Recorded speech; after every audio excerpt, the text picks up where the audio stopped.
विनम्र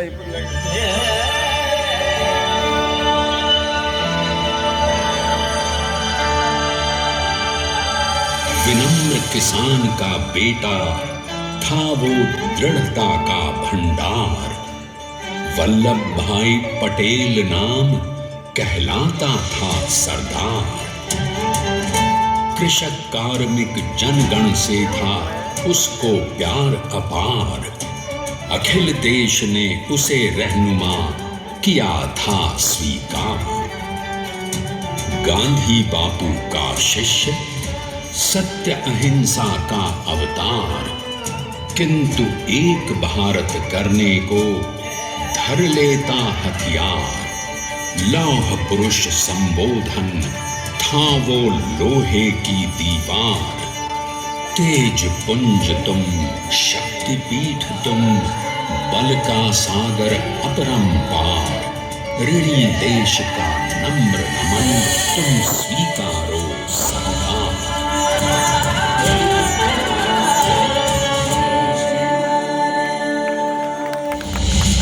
1857 में अंग्रेजों को ललकारने वाले पहले स्वतंत्रता संग्राम के एक सक्रिय सिपाही थे झवेर भाई पटेल। करमसद गांव के इस बहादुर देशभक्त किसान और उनकी पत्नी लाडबाई के 5 बेटों और 1 बेटी में से चौथे पुत्र थे वल्लभ भाई। बालक वल्लभ ने करमसद के बाद नडियाद से अपनी हाई स्कूल की शिक्षा पूरी की। फिर 13 साल की उम्र में उनकी शादी भी हो गई छोटी सी झवेरबाई से। 2 बच्चों, बेटी मणिबहन और बेटे डाया भाई को जन्म देने के बाद झवेरबाई असमय ही चल बसी। सदी बदलने और 20वीं सदी आने पर उनका जीवन भी एक चमत्कार की तरह बदला। प्लीडर का इम्तिहान पास करके वो वकालत करने लगे। पहले गोधरा, फिर आनंद और उसके बाद अहमदाबाद में। मगर जल्द ही वकालत छोड़कर वो बैरिस्टर बनने की इच्छा से इंग्लैंड चले गए। लंदन में बैरिस्ट्री में अव्वल आने और वजीफा जीतने वाले वो अनोखे भारतीय थे।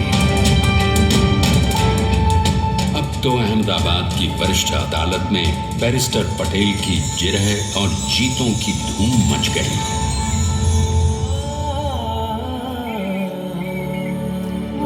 तभी एक युग पुरुष ने वल्लभ भाई के जीवन की धारा ही बदल दी।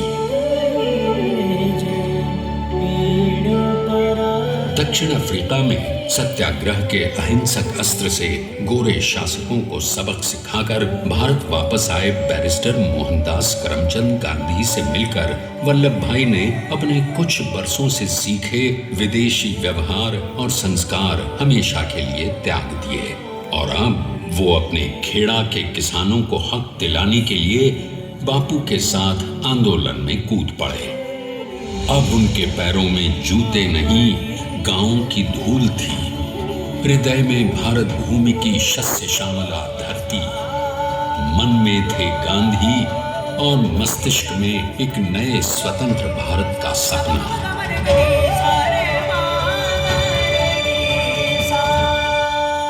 तभी बारडोली के मजबूर मजलूम किसानों की यातना का समाचार उनके पास पहुंचा। तुरंत वल्लभ भाई वहां पहुंचे और यूं शुरू हुआ भारत का सबसे बड़ा और सफल किसान आंदोलन बारडोली। वल्लभ भाई ने बारडोली के 87,000 किसानों को ऐसा अटल अडिग अचल मनोबल दिया कि अंग्रेजी सरकार हिल गई और 1 बरस के बाद उनका लगान माफ कर दिया गया। अब तो पूरे देश में लोग वल्लभ भाई के नाम की कस्में खाने लगे। स्वयं महात्मा गांधी ने कहा, अब वल्लभ भाई मेरे शिष्य या साथी नहीं, सारे देश के सरदार हैं और देश को मिल गया एक अनोखा असरदार सरदार।